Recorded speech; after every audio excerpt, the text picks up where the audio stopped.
नमस्कार दोस्तों रूस की सेना में कई भारतीय ज़बरदस्ती भर्ती कर लिए गए जो रूस में गए थे और गलत रास्ते से उनको वहाँ पर भर्ती करके यूक्रेन के खिलाफ उन्हें लड़वाया जा रहा है। जब मोदी जी वहाँ पर गए तो उन्होंने कहा कि भी इनको छोड़ा जाए और वहाँ से कहा गया छोड़ देंगे, लेकिन अभी तक नहीं छोड़ा है।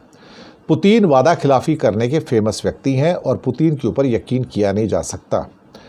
अब ये मुद्दा उठाया गया था लेकिन फिर से उठाया जा रहा है। ये करीब 70 भारतीय अभी भी ऐसे हैं जिनकी रिहाई की प्रक्रिया रुकी हुई है और बहाना बनाया जा रहा है कि इनका कॉन्ट्रैक्ट है और रूस ने कह दिया कि इनकी मिलिट्री सर्विस के कॉन्ट्रैक्ट को रद्द नहीं किया जा सकता, ना हम करेंगे।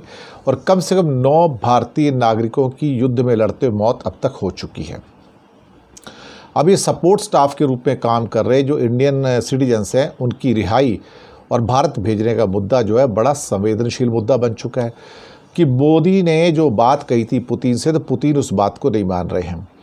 अब मुसीबत ये है कि रूस के जो डिफेंस मिनिस्ट्री हैं उनको ये सारे कॉन्ट्रैक्ट रद्द करके इनको वापस भेजना है, लेकिन पहले तो इनकी सर्विसेज ली क्यों? सारी समस्या की बात थी कि उनको युद्ध में क्यों झोंका गया, वो कोई वहाँ युद्ध करने थोड़ी गए थे।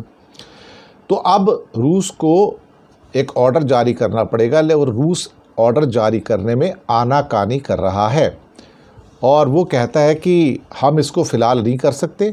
कुल 91 इंडियंस को रूस की सेना में भर्ती किया गया था, 15 को रिहा करके वापस भेज दिया गया है। अभी 68 इंडियन जो टोटल हैं वो रह गए हैं जिनको अभी सेना में वहाँ पर काम कर रहे हैं। अब समस्या ये है कि जो उनका अनुबंध है या कॉन्ट्रैक्ट है, आप उसको तोड़ो और उसको वापस भेजो। आप हिंदुस्तानियों को क्यों यूज़ कर रहे हो? अब सिर्फ ये कह देना कि जयशंकर के द्वारा कि भारतीय पक्ष से गंभीरता से लेता है, आश्वासन मिला है, ये तो सब बेकार की बातें हैं। सच बात तो ये है कि जो जयशंकर और मोदी कहने से हिचक रहे हैं कि पुतिन वादा खिलाफ़ी कर रहे हैं, पुतिन भारत को धोखे में रख रहे हैं, भारत को अंधेरे में रख रहे हैं और ये कहा कि मतलब हम देख रहे हैं हम कैसे करेंगे, सिर्फ बहानेबाजी है। शायद वो उनके मरने का इंतज़ार कर रहे हैं। मुझे लगता है कि जो भारत के भी कई एजेंट हैं जिन्होंने नौकरी के नाम पे उनको गुमराह किया था और अल्टीमेटली नुकसान तो उन्हीं का जो बेचारे वहाँ पे गए। और मुसीबत ये है कि जयशंकर और मोदी मिल के भी उनको छुड़वा नहीं पा रहे हैं, ये भी एक सच है। शुक्रिया आपका।